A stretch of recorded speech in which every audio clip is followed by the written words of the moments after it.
یہ وہ truth exposing مثال ہے جس سے آپ کو پتا چلے گا کہ حضرت علی کو ممبروں پہ گالیاں کیوں ہی نکالتے تھے. اگلے دن میرے والد صاحب بھی مجھ سے پوچھ رہے تھے کہ جی یہ گالیاں کیوں نکالتے تھے, کیا ملتا تھا؟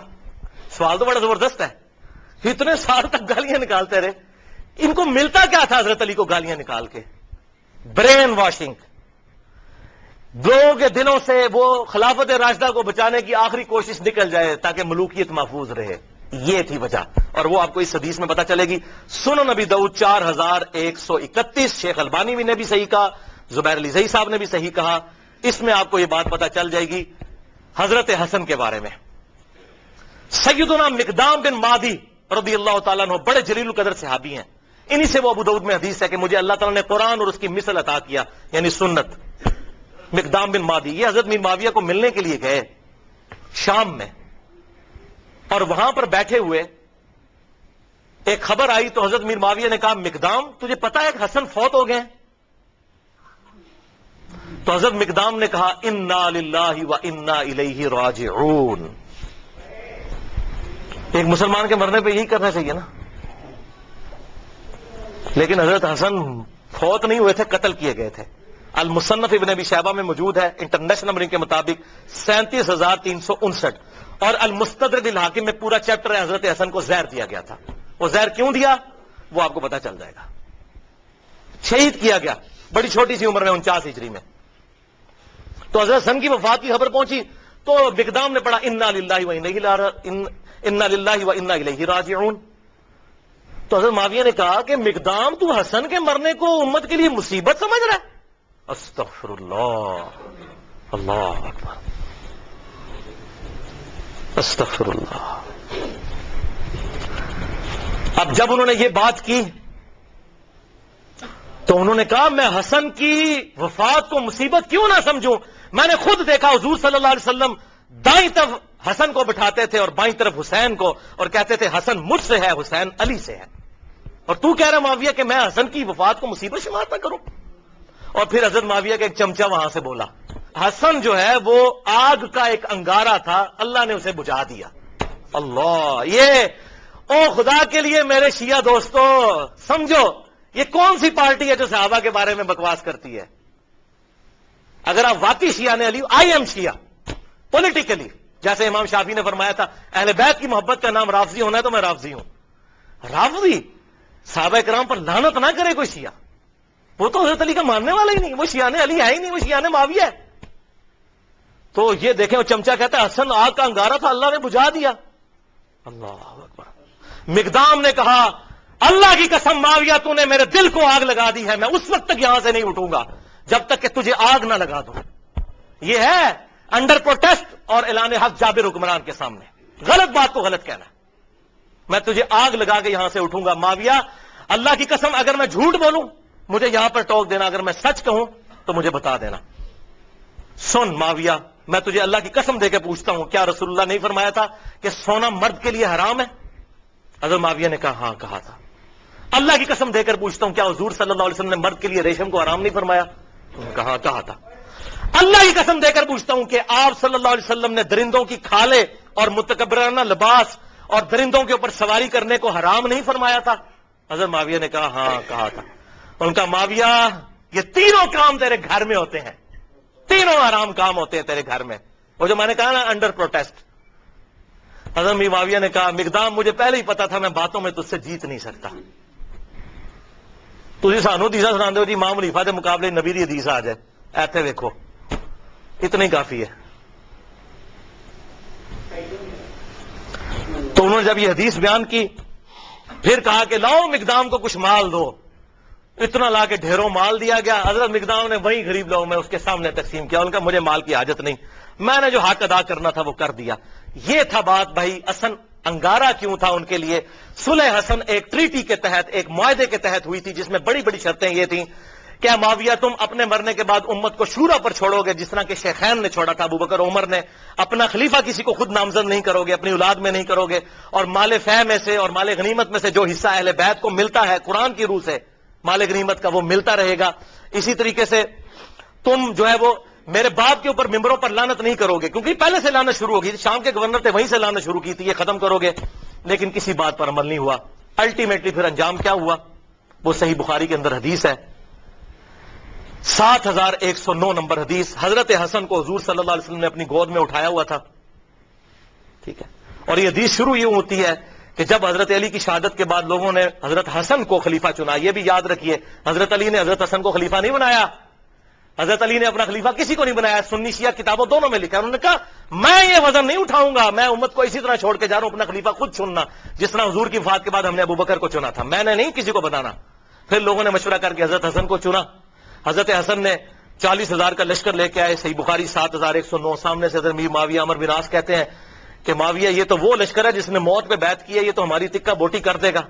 تو حضرت معاویہ نے کہا پھر کیا کریں؟ ان کا صلح کرو حسن کے ساتھ، اس کے بغیر چارہ نہیں ہے. اچھا، انہوں نے پھر کہا ٹھیک ہے صلح کر لیتے ہیں. صلح آفر کرتے ہیں، اور سورۃ الانفال کے اندر یہ موجود ہے کہ اگر کافر بھی میدان جنگ میں صلح کی آفر کرے تو جنگ روک دو. حضرت حسن کو بھیجا صلح کے لیے. حضرت حسن رضی اللہ تعالیٰ عنہ نے وہ صلح قبول کر لی اور ان کے حق میں دستبردار ہو گئے. کیوں؟ کہ میں ان کو فری ہینڈ دے دوں. جو یہ کہتے ہیں نا قاتلین عثمان سے بدلہ لینا ہے، تو اب لے کر بتائیں، جو ان کے زوم میں ہے وہ بتا دیں. یہ نہ کہ میرے پاس خلافت نہیں تھی تو میں خلافت حوالے کرتا ہوں. اور حضور صلی اللہ علیہ وسلم کے الفاظ وہاں پر پھر وہ تابعی 7109 کہ حضور نے حضرت حسن کو گود میں اٹھا کر کہا تھا میرا یہ بیٹا سید ہے، اس کی وجہ سے اللہ تعالیٰ مسلمانوں کے 2 گروہوں میں صلح کروا دے گا، اس کی وجہ سے، یعنی یہ قربانی دے گا. حضرت امیر معاویہ نے قربانی نہیں دی ہے، حضرت حسن نے. اس کا اس کی وجہ سے 2 گروہوں میں صلح کروا دے گا. الحمدللہ حضرت حسن نے فری ہینڈ دیا کہ بھائی آپ دیکھ لیتے ہیں. آپ کا دعویٰ تھا نا وہ جس طرح آج کل ہے جی، وہ کہتا ہے جی مجھے حکومت دو، کہتا ہے مجھے حکومت دو، یہ لو جی حکومت پڑی، آپ کر کے بتاؤ، لگ پتہ جائے گا. لیکن پھر 20 سال تک، یہ 41 ہجری میں واقعہ ہوا اور حضور کی پریڈکشن پوری ہوئی کہ 30 سال تک خلافت علی منہاج النبوہ جو میں نے بیان کیا ابو داؤد ترمذی اور مسند احمد سے، وہ پورے ہوئے. اور امام ابن تیمیہ نے منہاج السنہ میں لکھا کہ ربیع الاول کے مہینے میں، دن کنفرم نہیں لیکن ربیع الاول میں حضور کی وفات ہوئی تھی 11 ہجری میں، اور 41 ہجری ربیع الاول میں صلح حسن ہوئی اور 30 سال پورے ہوئے. اور امام ابن تیمیہ جیسے شخص جنہوں نے اہل تشیع کے خلاف منہاج السنہ لکھی، اس کتاب میں لکھتے ہیں کہ حضرت حسن 5ویں خلیفہ راشد ہیں، 6 مہینے ان کے بھی خلافت راشدہ ہیں، کیونکہ 30 سال ان کے 6 مہینے بنا کر پوری ہوتی ہے وہ شامل کر کے.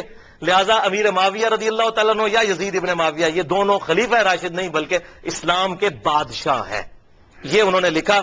بھائیو، یہ 20 سال تک کسی شرط پر عمل نہیں ہوا، بلکہ اسی طریقے سے ممبروں پر حضرت علی کو گالیاں نکالی جاتی رہیں. اور پھر جاتے جاتے وہ ٹرننگ پوائنٹ آیا کہ حضرت حسن کے ساتھ جو صلح کا معاہدہ تھا توڑا، اور وفا سے 4 سال پہلے خلیفہ کی بیعت، اپنے بیٹے کی بیعت لینی شروع کر دی کہ میرے مرنے کے بعد یہ خلیفہ بنے گا.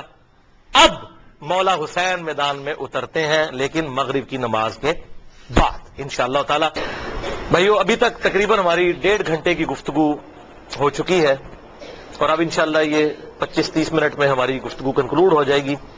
آخری سچویشن ہم ڈسکس کریں گے، اور بات ہماری جہاں پر مکمل ہوئی تھی وہ ابو داؤد کی حدیث 4131، جس کو شیخ البانی نے بھی صحیح کہا، شیخ زبیر علی زئی صاحب نے بھی صحیح کہا رحمہم اللہ، کہ حسن آگ کا انگارہ تھا جسے اللہ نے بجھا دیا ولیعوذ باللہ تعالی. اس اسدی شخص نے وہاں پہ کامنٹس دیے، تو پھر مقدام بن مادی نے جابر حکمران کے سامنے حق کا کلمہ بلند کیا. تو آگ کا انگارہ کیوں تھا؟ اس لیے کہ ہر وقت یہ چیز فکر لاحق تھی، ہر وقت یہ فکر لاحق تھی کہ ایک معاہدے کے تحت حکومت لی ہے کہ ہم یہ کام کر کے دکھائیں گے. وہ کام کیا کرنا، کوئی ایک بھی شرط پوری نہیں کی. اسی طریقے سے سب و شتم مولا علی پر ممبروں پر جاری، اسی طریقے سے لوگوں کے ساتھ زیادتیاں، لوگوں کا مال لوٹنا، لا حق قتل کرنا، جس سے اختلاف رائے ہو اسے قتل کروا دینا، یہ اسی طریقے سے جاری 20 سال تک.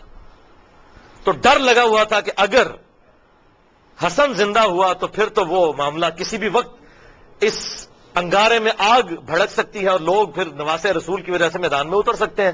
لہذا ان کو زہر دے کر شہید کر دیا جائے. اب کہتے ہیں جی پتہ نہیں کس نے کیا، لیکن جو اس کا بینیفیشری ہے اسی نے کیا، نام لینے کی ضرورت نہیں ہے. بہرحال زہر سے ان کو شہید کیا گیا. حضرت حسین یہ منظر دیکھتے رہے، 20 سال تک کڑتے رہے. انہوں نے کئی خط بھی لکھے حضرت امیر معاویہ رضی اللہ تعالیٰ عنہ کو کہ جو کچھ تم امت کے ساتھ کر رہے ہو مجھ پر تمہارے خلاف قیام واجب ہو چکا ہے، میں ڈرتا ہوں میں اللہ کو کیا منہ دکھاؤں گا، لیکن میں اپنے بھائی کی صلح کا پابند ہوں کہ ٹھیک ہے چلو جاتے جاتے امت کے لیے کوئی معاملہ خیر کا ہو جائے گا اور امت کو شورا کے سپرد کیا جائے گا، شیخین رضی اللہ عنہما کی طرح، ابو بکر و عمر کی طرح رضی اللہ تعالی عنہما۔ لیکن یہ معاملہ پھر بگڑ گیا۔ حضرت امیر معاویہ رضی اللہ تعالیٰ عنہ کی وفات 60 ہجری میں ہوئی، حضور صلی اللہ علیہ وسلم کی وفات کے تقریباً 50 سال کے بعد۔ وفات سے 4 سال پہلے انہوں نے اپنی زندگی میں اپنے بیٹے کے لیے بھی بیعت لینا شروع کر دی، ایک وقت میں 2 خلیفوں کی بیعت، جبکہ صحیح مسلم میں حدیث ہے انٹرنیشنل نمبرنگ کے مطابق 4799 کہ اگر ایک خلیفہ کی موجودگی میں دوسرے خلیفہ کی بیعت کی جائے تو دوسرے کو قتل کر دو۔ وہ تو واجب القتل ہو چکا تھا، ایک وقت میں 2 خلیفوں کی بیعت تو نہیں ہو سکتی، اور یہ کوئی تاریخی روایت نہیں ہے، تلوار کے زور پر پوری دھونس کے ساتھ بیعت لی گئی۔ کہتے ہیں وہ صحابہ نے بیعت کر لی تھی، یہ کر لیا تھا، وہ اب آپ کو میں پول کھول کے بتاتا ہوں۔ صحیح بخاری میں انٹرنیشنل نمبرنگ کے مطابق 4827 نمبر حدیث۔ یہاں پر یہ بات یاد رکھیے گا، بیعت دل سے ماننے کا نام ہے، زبردستی نہیں ہو سکتی۔ بخاری اور مسلم کی متفق علیہ حدیث ہے، سعد ابن عبادہ نے حضرت ابو بکر صدیق رضی اللہ تعالیٰ عنہ کی بیعت نہیں کی، اس کے بعد حضرت عمر کی بھی نہیں کی، لیکن ابو بکر عمر نے کیا تلوار رکھی ان کے اوپر کہ بیعت کرو؟ ٹھیک ہے، اختلاف رائے نہیں کرنی نہ کرو۔ بخاری اور مسلم کی متفق علیہ حدیث ہے کہ حضرت علی نے 6 مہینے تک ابو بکر کی بیعت نہیں کی، تو کیا معاذ اللہ ابو بکر نے ان کے ساتھ اس طرح کی کوئی زیادتی کی؟ بلکہ بخاری مسلم میں آتا ہے بعد میں معافی بھی مانگی۔ حضرت علی کا یہی اعتراض تھا کہ آپ نے اہل بیت کو مشورے میں شامل نہیں کیا۔ حضرت ابوبکر صدیق زاروں کے تار رو پڑے، یہ بخاری اور مسلم دونوں میں موجود ہے، اور میں نے اس پہ 3.25 گھنٹے کی گفتگو کی ہے۔ وصی رسول کون ہے اور حدیث قرطاس کا تحقیقی جائزہ، مسئلہ نمبر 55B کے نام سے، لہذا میں آج اس کو ایڈریس نہیں کروں گا۔ بخاری کی حدیث 4827، سورۃ الاحقاف کی تفسیر والے چیپٹر میں امام بخاری نے امت کو انجیکشن لگا دیا کہ پتہ چل جائے کہ ہوا کیا تھا امت کے ساتھ۔ محدثین کی یہ بہت بڑی خدمات ہے کہ انہوں نے حق نہیں چھپایا، کیونکہ سورۃ البقرہ میں آیا ہے کہ جو حق چھپاتا ہے اس پہ اللہ کی لعنت، فرشتوں کی لعنت اور تمام لعنت کرنے والوں کی لعنت۔ اور ابو داؤد اور ترمذی میں حدیث ہے کہ جو لوگ دنیا میں حق چھپاتے ہیں قیامت والے دن اس حال میں پیش کیے جائیں گے کہ ان کے منہ میں آگ کی لگامیں ہوں گی کہ یہ حق بات نہیں بتاتے تھے، وَلِعَاذُ بِاللَّهِ تعالی۔ یہ کہتے ہیں یہ اس طرح کی باتیں کیوں کرتے ہیں؟ یہ تو ہمارے نبی کی نبوت کی غیب کی خبریں ہیں کہ کیا ہونے والا تھا امت کے ساتھ۔ حضور صلی اللہ علیہ وسلم کی نبوت کی دلیل ہے یہ خبریں کہ آپ نے مستقبل کی باتیں پہلے ہی امت کو بتا دی۔ 4827 صحیح بخاری، سورۃ الاحقاف کا چیپٹر، کتاب التفسیر چیپٹر صحیح بخاری میں، مروان بن حکم کو مکے اور مدینے کا گورنر بنایا حضرت امیر معاویہ رضی اللہ تعالی عنہ نے۔ مسجد نبوی میں اس نے روضہ شریف کے بالکل پاس منبر رسول پر خطبہ دینا شروع کیا، اور یہ وہ مروان ہے جو منبر رسول پر روضہ شریف کے پاس یہ لعنت کرتا تھا، علی پر لعنت، علی سے محبت کرنے والوں پر لعنت، وَلِعَاذُ بِاللَّهِ تعالی۔ میں آپ کو حوالے دے چکا، اور مجھے حدیث ابھی میرے ایمان کا تقاضا ہے، ذہن میں چلتے چلتے آ گئی۔ 6229 نمبر حدیث صحیح مسلم میں، اور صحیح بخاری میں بھی 3703 نمبر حدیث ہے حضرت علی کے فضائل کے چیپٹر میں۔ اسی مروان بن حکم نے کسی کو وہاں پر نامزد کیا تو اس نے حضرت سال ابن سعد السعدی کو بلایا، حضرت علی کے فضائل کے چیپٹر میں، بخاری مسلم دونوں میں یہ حدیث ہے، اور کہا کہ آپ منبر پر آ کر ایک دفعہ مولا علی پر لعنت بھیجیں، لعنت کے الفاظ ہیں مسلم میں۔ تو سال ابن سعد السعدی جو پہلے 10 مسلمانوں میں سے تھے، انہوں نے کہا کہ میں حضرت علی پہ لعنت کروں ممبر پہ آ کے؟ ان کا اچھا تم یہ کہہ دو کہ ابو تراب پہ اللہ کی لعنت، بولے اعوذ باللہ۔ ابو تراب کا مطلب ہے مٹی والا، حضرت علی کی یہ کنیت تھی، تو اس نے کہا چلو تم کوڈ ورڈ میں بات کر دو، کہہ دو ابو تراب پہ اللہ کی لعنت، مٹی والے پہ۔ اور یہ حقارت سے بنو امیہ ابو تراب کہتے تھے۔ حضرت سال ابن سعد نے کہہ مارا، انہوں نے کہا واہ واہ، اوے مولا علی تو ابو تراب نام سے اتنا خوش ہوتے تھے، کسی اور نام سے اتنا خوش نہیں ہوتے تھے۔ اور تم کہہ رہے ہو کہ ابو تراب پہ اللہ کی لعنت. پھر وہ ذرا ٹھنڈے پڑے. انہوں نے کہا میں کبھی بھی مولا علی کو گالی نہیں نکالوں گا. انہوں نے کہا اچھا بتائیے ابو تراب نام کیسے پڑا حضرت علی کا؟ انہوں نے کہا سنو پھر. ایک دفعہ حضرت علی اور حضرت فاطمہ کے درمیان چپکلش ہو گئی. میاں بیوی تھے. حضرت علی ناراض ہو کے گھر سے چلے گئے. مسجد نبوی میں جا کر لیٹ گئے زمین کے اوپر. حضور صلی اللہ علیہ وسلم آئے اور کہا فاطمہ کدھر ہے علی؟ ان کا یا رسول اللہ ناراض ہو کے چلے گئے. آپ صلی اللہ علیہ وسلم نے فرمایا ایک صحابی کو کہ جا کر ڈھونڈ کر لاؤ. وہ ڈھونڈنے گئے تو حضرت علی لیٹے ہوئے تھے. حضور کو آگے بتایا. حضور خود تشریف لے گئے. حضور صلی اللہ علیہ وسلم نے حضرت علی کو اٹھایا, اپنے مبارک ہاتھوں سے جسم سے مٹی صاف کی اور کہا اٹھ ابو تراب, اٹھ ابو تراب, اے مٹی میں لپٹنے والے اٹھ. اس دن سے حضرت علی اپنے آپ کو ابو تراب کہتے تھے, حالانکہ آپ کی کنیت ابو الحسن تھی. صحابہ آپ کو ابو الحسن کہتے تھے, وہ کہتے ہیں مجھے ابو تراب کو. جیسے حضرت ابو ہریرہ کو بلیوں والا ابو ہریرہ, نام تو ان کا عبد الرحمن تھا. وہ بلیوں کے بچوں کے ساتھ کھیلتے تھے, اپنے وہ کرتے کی آستین میں ڈالتے تھے. حضور نے کہہ دیا ابو ہریرہ نام مشہور ہو گیا. تو اس طریقے سے ابو تراب ان کا نام پڑ گیا. انہوں نے کہا مولا علی تو اس نام سے خوش ہوتے تھے اور آج تم مجھے کہتے ہو کہ میں ان پر لعنت کروں. ولیعوذ باللہ تعالی. بہرحال یہی مروان بن حکم, اس کو حضرت میر معاویہ نے گورنر بنا دیا تھا. اسی خبیث کی وجہ سے حضرت عثمان بھی شہید ہوئے. اسی نے وہ جعلی مور لگائی تھی جس کی وجہ سے ایک حضرت عثمان کے خلاف جو ہے وہ تحریک برپا ہو گئی. اس کو گورنر لگایا. صحیح بخاری 4827. اس نے خطبہ پڑھا مسجد نبوی میں اور کہا کہ یزید بن معاویہ بڑا اچھا آدمی ہے, یزید بن معاویہ بڑا اچھا آدمی. لوگ کہہ رہے ہیں یہ کون سا خطبہ ہو رہا ہے کہ یزید بن معاویہ بڑا اچھا آدمی ہے. اور پھر اس نے کہا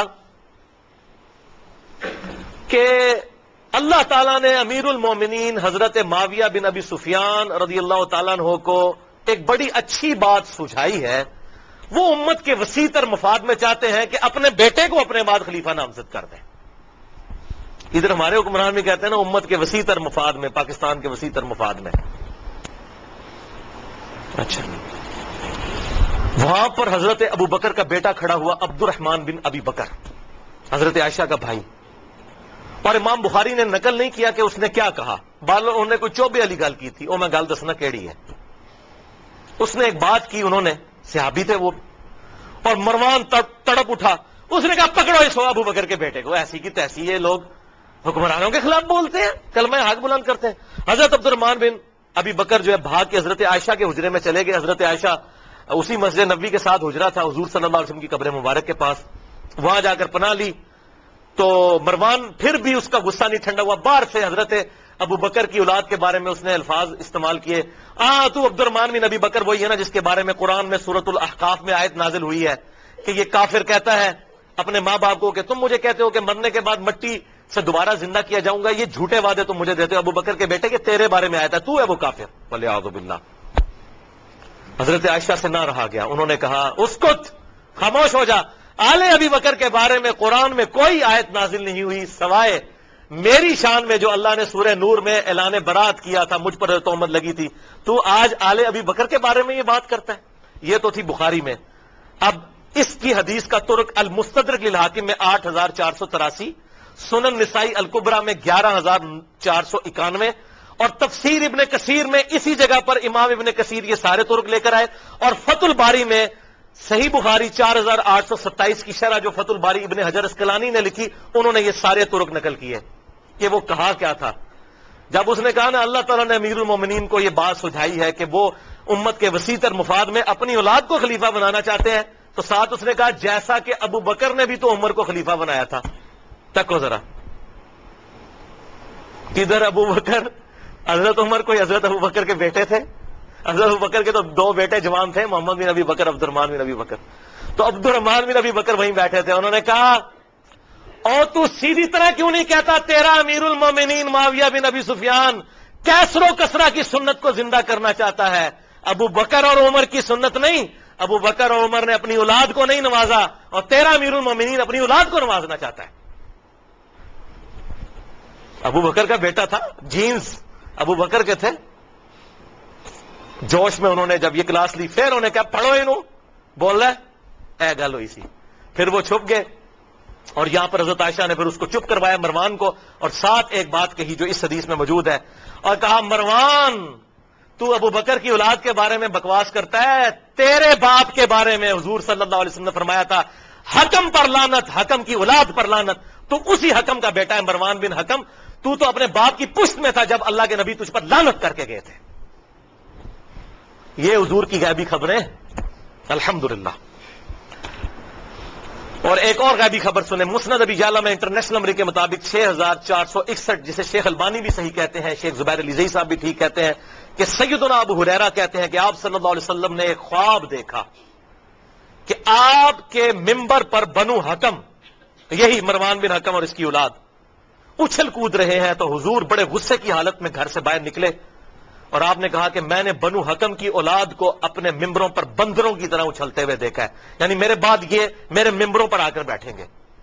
اور حضرت ابو ہریرہ کہتے ہیں اللہ کی قسم اس خواب دیکھنے کے بعد حضور صلی اللہ علیہ وسلم جتنے دن زندہ رہے، چند دن پہلے آپ نے خواب دیکھا، آپ کو کسی نے ہنستے ہوئے نہیں دیکھا، آپ اتنے غمگین ہوئے کہ یہ مستقبل میں ہونا ہے۔ تو آپ صلی اللہ علیہ وسلم نے امت کو پہلے ہی اس حوالے سے خبردار کر دیا۔